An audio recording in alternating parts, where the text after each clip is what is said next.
Greetings! I wanted to make this video today to answer a question that somebody asked on my last upload about the EAD50, and that question was, I was wondering about the EAD50 in a full studio production. If you combine the EAD50 with 2 overhead mics and 4 triggers, can it sound really huge and polished in a finished mastered song, or would you say it's mainly a tool for demos and...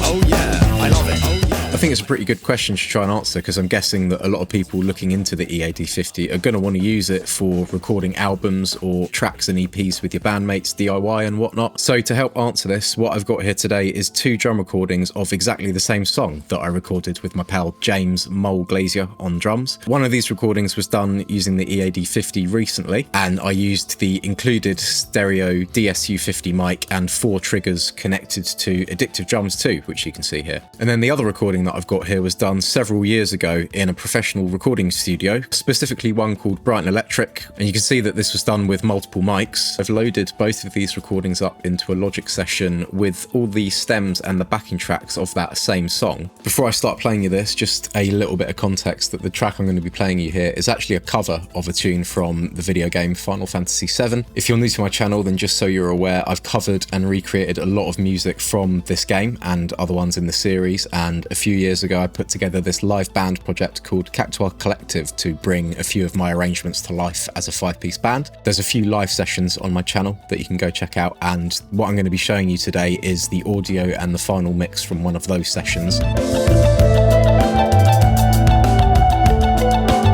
versus a rehearsal that I recorded of me and my drummer just playing this track as a 2-piece a few years later.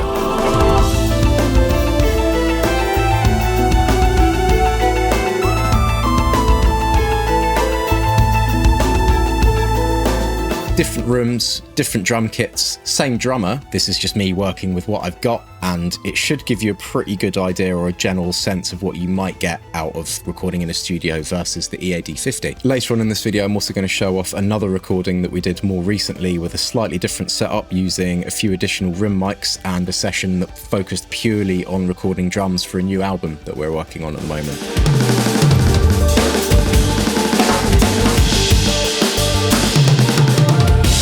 But I'll get to that in a bit. In the meantime, let's have a listen to these recordings.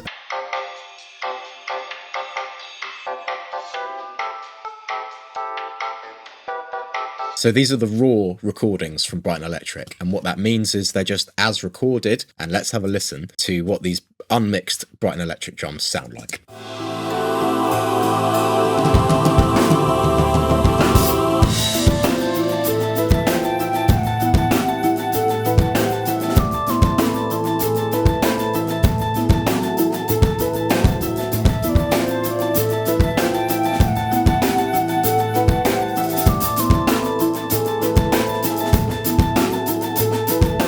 So you can probably hear with these drums, the thing that I love about them, or the thing that's nice about recording at Brighton Electric, there's quite a roomy sound, and there's quite a nice kind of crunch or a distortion to everything, and that is mainly coming from these room mics. I've got these 2 different room mic colours and the overheads, so I've got different options for that.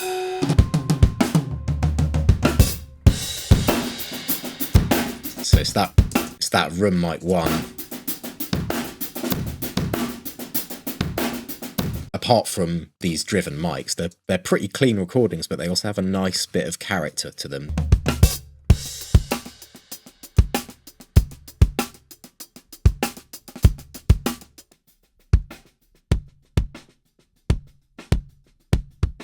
There's quite a nice kick transient in the kick in, and the out is adding quite a nice body.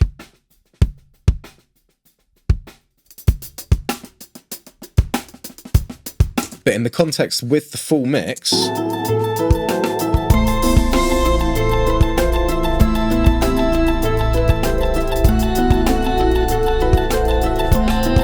so that's interesting, right? Because obviously you notice that it's actually the room mics and the overheads that are almost doing the most for the sound. So let's compare that, and you can see what I've done here. So instead of having all those audio tracks, what I've got here is just a single stereo mic, which is the DSU50 mic, picking up the whole drum kit. And then under there, you can see I've got this MIDI track, which is where all the triggers are. So there's the kick trigger and the snares.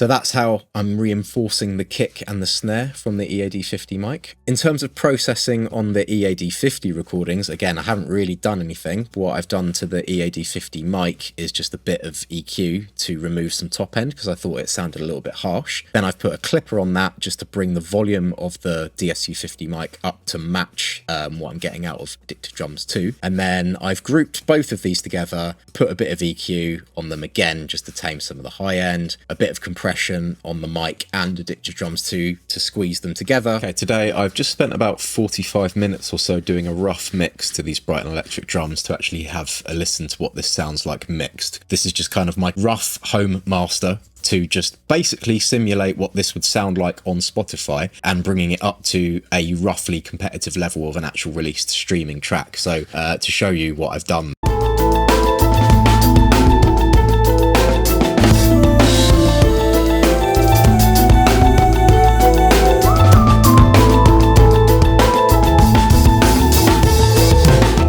You can see I'm hitting up at around -7 LUFS, which is way over the -14 LUFS limit of streaming platforms, and YouTube I believe is at 13, I think -13 or -14 LUFS. You're probably not even going to hear the full true volume of this because I think YouTube's just going to turn it down. Fun fact about that, I think it's still worth turning things up louder than 14 LUFS and letting platforms turn it down because I think it sounds better for loud heavy music, to be honest. So let's have a listen to what those EAD50 drums sound like.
But just to give another example, I have actually got one more recording to show you of another track. Whilst I was editing this video and going back over those Brighton Electric recordings, I realised there was something that I could do to probably make the EAD50 drums perform a little bit better and get them closer to that pro studio sound. If you remember how I was showing you with those Brighton Electric recordings that it was actually the room mics that seemed to be doing most of the heavy lifting of the sound. With that in mind, I thought, why don't I just try adding a couple of room mics to the EAD50 setup to see if I can get something a bit closer to that. So I've got a session loaded up here where we've done exactly that. What are we doing today, Mole?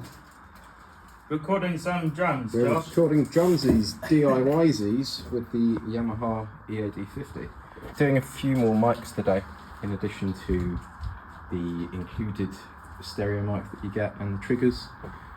We've got a little condenser mic there, and a room mic over there, and a little undersnare SM57 situation going on, and also linking everything to Addictive Drums 2 MIDI using the triggers. So we're also recording MIDI for that at the same time as well, which is pretty cool. What I'm about to show you here is a sneak preview of a track that I've started writing over a year ago. So I'm not going to play you the whole thing, I'm just going to play little sections and show you little bits. Also, I'd say the drum parts are pretty intense and some of them are quite difficult to play, and it's quite fast triplets and stuff like that. So I thought this one would be quite a good one to show off because it's trying to push what we can get out of the EAD50 and kind of push the triggers through their paces and stuff to see how well they can track quite intense drums, basically. So I thought this would be a good one to show this off. I also added a pair of condenser room mics. I used this Audio-Technica 4035 that I'm speaking into right now, and then for the right side I used this Rode NT1A mic. So they're not even a matched pair, and essentially I've just set these up in the far back left and right corners of the room, just pointing at the drum kit. For this mix I'm not actually using Addictive Drums, and I'm using built-in trigger sounds from the EAD50 that I've recorded here as audio. Anyway, I'll give you a quick play of just the drums by themselves, actually.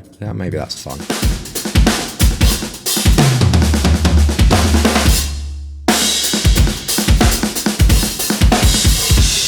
So I'm just going to mute and unmute the room mics so you can kind of hear what they do.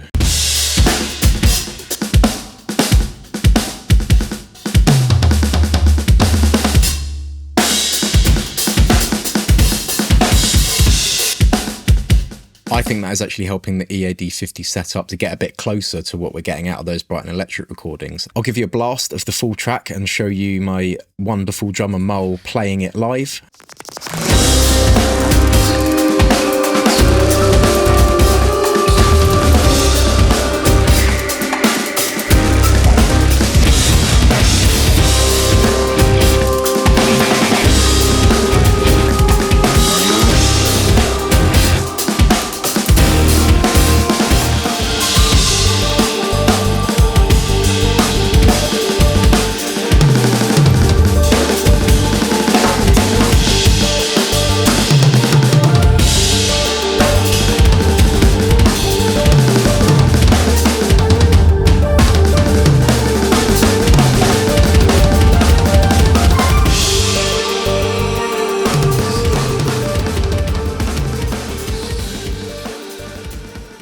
So having compared these to myself now, I'm actually really impressed by the EAD50, and I've got to be honest that I've been looking for a solution to record drums like this for years, but until now I just haven't really been able to find a solution that works as effectively as this. Dare I say it, I think the EAD50 method is actually rivaling what we're getting from the Pro Studio method there, and I think that's kind of saying something when you take into account the sheer cost of some of the mics and the hardware that were used on those recordings.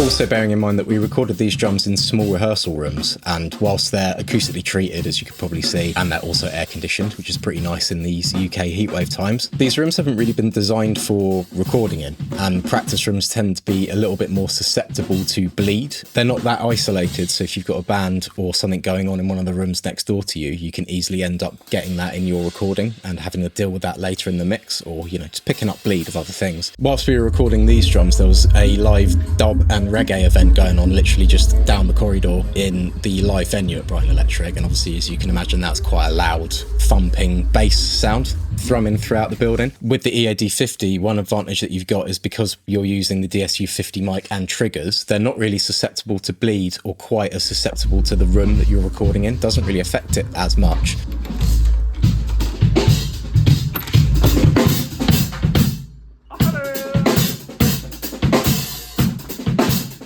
Which is kind of cool, and it makes your life quite a bit easier, and it makes it possible to kind of get away with recording drums somewhere that's not necessarily designed for it. So I think that's absolutely game changing, and that offers quite a number of practical advantages for DIY artists and grassroots bands, I'd say. Not only does it make the pain in the arse task of recording drums quite an easy relative breeze, it makes a whole load of other things easier and kind of more practical that if I started covering here, I think it would make this video too long. But to answer that original question, I think it definitely can sound great in a full mix, and hopefully you can kind of hear how that would work. Even though I've only spent a little bit of time on these mixes and they need a little bit more work, I think you could already hear the potential for where things could go with that. Some people might also quite reasonably just not like the idea of using triggers at all, or overly relying on them. And I would say something that you lose by recording with the EAD50 and triggers versus using real mics for every part of the kit, or doing your recordings somewhere like Brighton Electric, there's a certain reality or a natural organic sound that you get in the final result from a studio multi-mic recording like that. But I honestly think that analog recording is just a different sound and a different workflow, and it's not necessarily a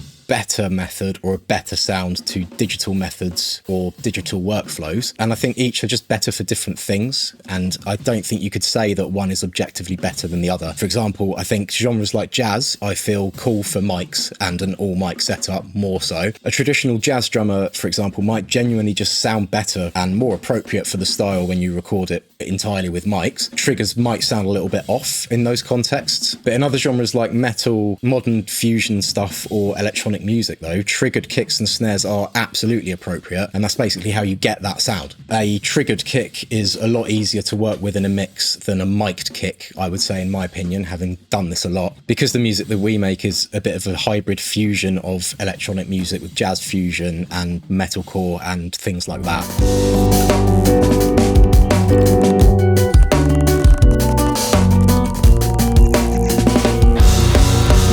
it makes sense for us to use this method. But hopefully, as I've shown you can easily counteract this and get a more natural studio grade recording by simply adding a couple of room mics. And if you can, something like an Undersnare SM57 certainly doesn't hurt as well, but not strictly necessary. So that's some of my thoughts on it. I think studio recording is ultimately still going to get you something that is going to sound more original. When you're recording somewhere at Brighton Electric and that exact specific room with that specific combination of microphones and hardware, you're capturing something that is distinctly unique. Ultimately, I think there's always a bit of a sound to software drums, and some people might just not like that. You can counteract that by just using a few more mics with the EAD50 setup, and I think it's really, really useful. Comes down to this thing about practicality and ease of use, whilst also getting pretty close to a studio grade result that I think makes it intensely useful. Anyway, I'm going to wrap this one up here for now, but I hope this has been a useful insight into some of the pros and cons of using either method, and just some of the kinds of results that you can expect to get out of recording with either of them, and then how you might deal with them in a mix later. But yeah, thanks very much for watching, and I'll hopefully catch you in my next upload where I'm probably going to talk about some of the pros and cons of this. But until then, take care.